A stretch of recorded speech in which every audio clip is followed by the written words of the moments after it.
Hey everyone! Welcome back to Lecture 4 of our Tenses series.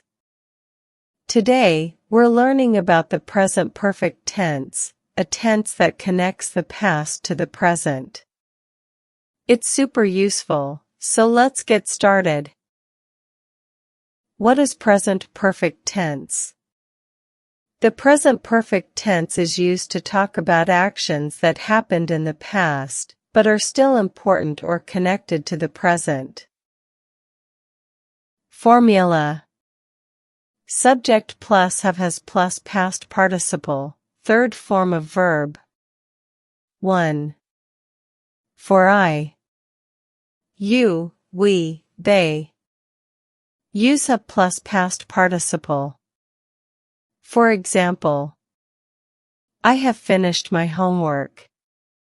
2. For he, she, it. Use has plus past participle. For example, she has completed her project.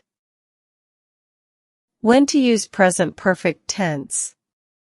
1. To describe completed actions with present importance. For example, I have already eaten lunch. She has written a book. 2.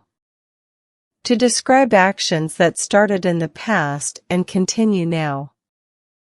For example, we have lived here for 5 years. He has worked at this company since 2020. 3. To describe experiences, without a specific time. For example, they have traveled to Japan. I have never seen the Eiffel Tower. Practice time. Now it's your turn. Complete these sentences with the correct form of the verb. Write your answers in the comments, and I'll check them for you. That's it for today's lesson on the present perfect tense. In the next lecture, we'll talk about the present perfect continuous tense. Don't miss it. Make sure to like, subscribe, and share this video with your friends. See you next time. Thank you for watching. Don't forget to subscribe our channel.